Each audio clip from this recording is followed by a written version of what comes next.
नमस्कार दोस्तों, वेलकम। स्वागत है एक बार फिर से आप सभी का आरएस जंक्शन पर। मैं हूं घनश्याम और दिनांक 23 जनवरी 2021 के करंट अफेयर्स लेकर के हाजिर हूं।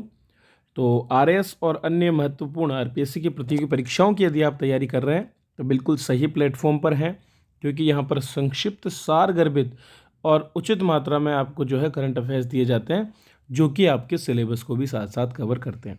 चलिए तो शुरुआत करते हैं।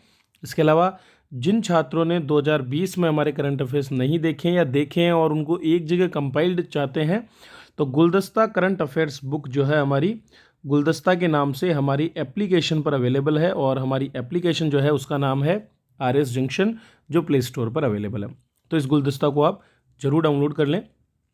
चलिए, तो हाल ही में राजस्थान में निम्नलिखित में से किसे राजस्थान राज्य मानवाधिकार आयोग के अध्यक्ष पद पर नियुक्त किया गया है? दोस्तों, जी के व्यास या गोपाल कृष्ण व्यास, जो कि पूर्व न्यायाधीश रह चुके हैं, उन्हें इस पद पर अब नियुक्त किया गया है। राज्यपाल द्वारा यह नियुक्ति की जाती है और कल राज्यपाल श्री कलराज मिश्र द्वारा वारंट जारी किया गया पूर्व न्यायाधीश श्री जी के व्यास के नाम पर, और राज्य मानवाधिकार आयोग का अध्यक्ष ने बनाया गया है। इसके अलावा आईपीएस पूर्व आईपीएस अधिकारी श्री महेश गोयल जो है, उनको मानवाधिकार आयोग का सदस्य भी नियुक्त किया गया है। मूल रूप से बीकानेर से हैं जी के व्यास और अपनी वकालत उन्होंने वहां से शुरू की। उसके बाद 13 जून 2005 को वो न्यायाधीश के पद पर नियुक्त हुए और 2018 तक 13 साल उन्होंने राजस्थान हाईकोर्ट में न्यायाधीश के रूप में काम किया। वर्तमान में वे रिटायरमेंट के बाद जोधपुर में निवासरत हैं।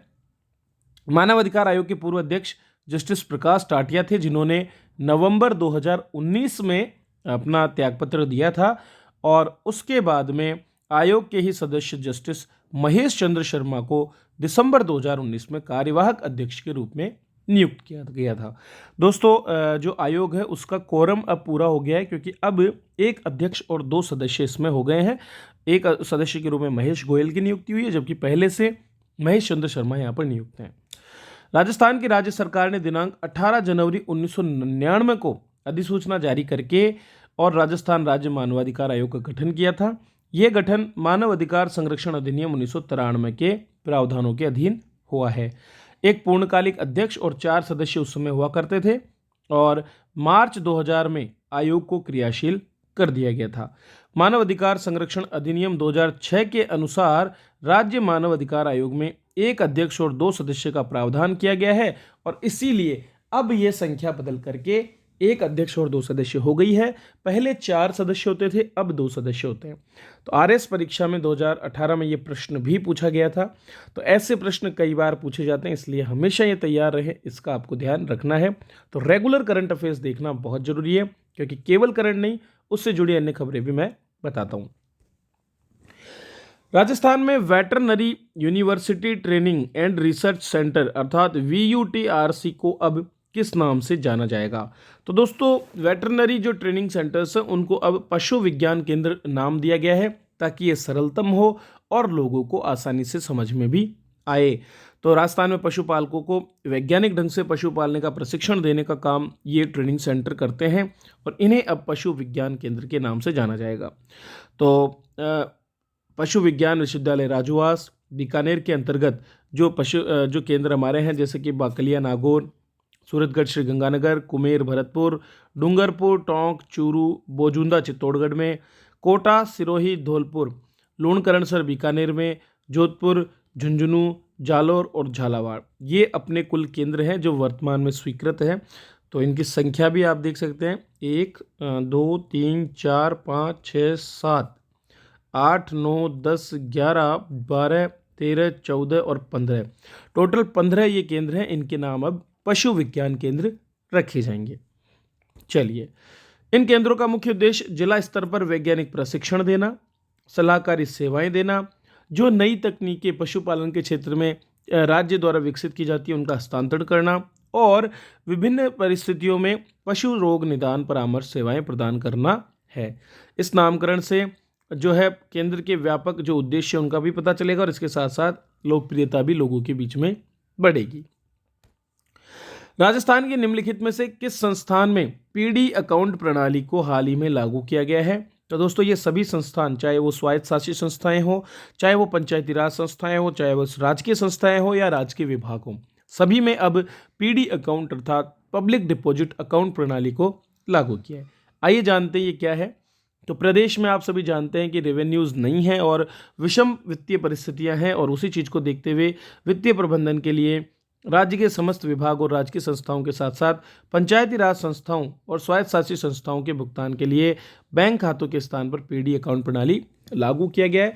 हालांकि स्वायत्त शासित संस्थाएं और पंचायती राज संस्थाएं जो हमारी है, खास करके सरपंच प्रधान आदि, उनके द्वारा इसका विरोध भी किया जा रहा है, क्योंकि पहले जहां केंद्र सरकार से जो फंडिंग आती थी वो बैंक अकाउंट में आती थी, वो अब वहां ना करके इन पीडी अकाउंट में आएगी।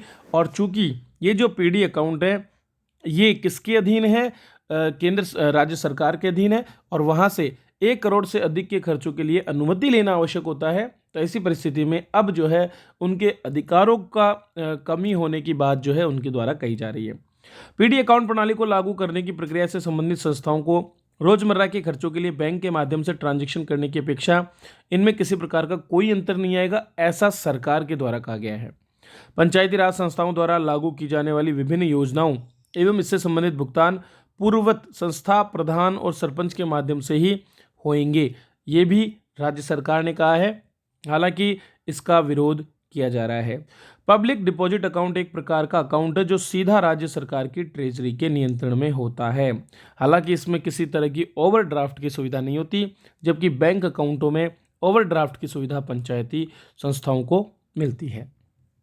चलिए, स्वदेश में निर्मित स्मार्ट एंटी एयरफील्ड वेपन का परीक्षण हाल ही में किस विमान द्वारा किया गया। दोस्तों, अगर वीडियो अच्छा लग रहा हो तो लाइक और शेयर करने में कंजूसी ना करें, क्योंकि यही हमारी मेहनत है जो हम रोज आपको पहुंचाते हैं, और इसे शेयर करने का दायित्व आपका बनता है। तो हॉक 1 ये हमारा एक विमान है जिसे हमारे हॉल अर्थात हिंदुस्तान एरोनॉटिक्स लिमिटेड द्वारा डेवलप किया गया है। तो हॉल के हॉक 1 में स्वदेश में निर्मित स्मार्ट एंटी एयरफील्ड वेपन का परीक्षण किया गया। एंटी एयरफील्ड वेपन्स क्या होते हैं ये भी हम समझेंगे अभी। तो डीआरडीओ अर्थात defence research and development organisation ने एक और उपलब्धि हासिल की और स्वदेश में निर्मित स्मार्ट एयरफील्ड वेपन का 21 जनवरी 2021 को उड़ीसा तट से कुछ दूर सफल कैप्टिव एंड रिलीज उड़ान परीक्षण किया। कैप्टिव एंड रिलीज का मतलब है पहले किसी एक स्थान से जो है रिलीज करते हुए वेपन का परीक्षण करना। यह परीक्षण हिंदुस्तान एरोनॉटिक्स लिमिटेड के हॉक 1 विमान से किया गया। परीक्षण में भारतीय हॉक MK 132 विमान से सफलतापूर्वक परीक्षण कंप्लीट किया गया और यह 9वां परीक्षण था जो इसका किया गया है। यह एक टेक्स्ट बुक परीक्षण था जिसमें अपने सभी लक्ष्य हासिल किए। बालासोर स्थित अंतरिम परीक्षण हवाई अड्डे पर स्थापित टेलीमेट्री और ट्रैकिंग प्रणाली ने इसके दृश्यों को कैमरे में भी कैद किया। दोस्तों, स्मार्ट एंटी एयरफील्ड वेपन का डिजाइन और विकास डीआरडीओ के हैदराबाद स्थित रिसर्च सेंटर इमारत द्वारा किया गया है। 125 किलोग्राम वजनी ये एक स्मार्ट वेपन है जो किसी स्थल पर शत्रु की जो संपत्तियां हैं, एयरफील्ड की संपत्तियां जैसे कि रडार हो गया, बंकर हो गया या रनवे हो गया, इनको 100 किलोमीटर की दूरी से नष्ट कर सकता है ताकि उस संबंधित देश की जो सेना है, वायुसेना जो है, उसको नेस्तनाबूद किया जा सके।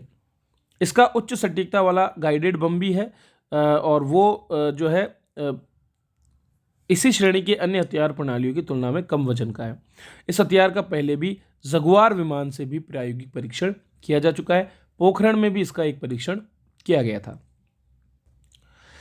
राजस्थान में निम्नलिखित में से किस खनिज की सॉल्यूशन माइनिंग के अध्ययन हेतु त्रिपक्षीय समझौते पर हस्ताक्षर किए गए हैं। दोस्तों, मैंने पहले ही बताया था आपको पिछले हमारे करंट अफेयर्स में कि पोटाश जिसकी नागौर गंगानगर बेसिन में भरमार हमें मिली है, उसके खनन के लिए सॉल्यूशन माइनिंग की एक खास खनन तकनीक का प्रयोग किया जाएगा। मैं भी बताऊंगा आपको।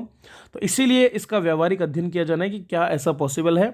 और mineral exploration corporation limited, Rajasthan state mines and mineral limited और राजस्थान सरकार के खान एवं भू विज्ञान विभाग ने एक समझौते पर हस्ताक्षर किए। दोस्तों, वर्तमान में राजस्थान के नागौर गंगानगर बेसिन में 50,000 वर्ग किलोमीटर के क्षेत्र में पोटाश और हेलाइट के विशाल भंडार उपलब्ध है। GSI और MECL द्वारा क्रमशः 2,476 टन पोटाश और 21,000 मिलियन टन से भी ज़्यादा हेलाइट का आकलन इस क्षेत्र में किया गया है।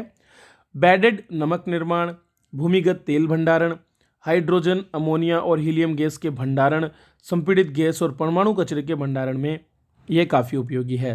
बेडेड सॉल्ट से पोटाश और सोडियम क्लोराइड का क्रमशः उर्वरक उद्योग और रासायनिक उद्योग में बड़े पैमाने पर उपयोग किया जाता है और वर्तमान में इसे विदेशों से आयात किया जाता है। देश में पहली सॉल्यूशन माइनिंग परियोजना के रूप में ये काम करेगी और इससे आत्मनिर्भर भारत अभियान को बढ़ावा मिलेगा। अब क्या होता है ये समझिए, सॉल्यूशन माइनिंग। इसमें क्या किया जाता है दोस्तों, एक बहुत ही बड़ी मात्रा में प्रेशर के साथ में वाटर को जो है नीचे जो कुआं है उसमें पहुंचाया जाता है और इसमें एक और दूसरा एडेड पंप होता है। तो एक ओर से तो जहां पानी अंदर जाता है और दूसरी ओर से उस प्रेशर की वजह से सॉल्यूशन में पोटाश को घोलते हुए पानी बाहर की ओर आता है। तो इस तरह से एक पाइप से पानी को अंदर डाला जाता है, वहाँ से सॉल्यूशन बनता है और इस पानी को बाहर निकाला जाता है और इस सॉल्यूशन को रासायनिक क्रियाओं के द्वारा जो है रासायनिक क्रियाओं के माध्यम से पोटाश या जो भी खनिज होता है उसको इसमें से अलग कर लिया जाता है। तो प्रेशर दाब आधारित ये सॉल्यूशन माइनिंग तकनीक है जिसमें एक ओर से पानी को भेजा जाता है और दूसरी ओर से मिक्स्ड पानी जो है उसको बाहर निकाला जाता है जिसमें खनिज लवण या फिर जो अयस्क है वो उपलब्ध होता है। तो ये है आज के करंट अफेयर्स जिस पर हमने बेहतरीन तरीके से चर्चा की है।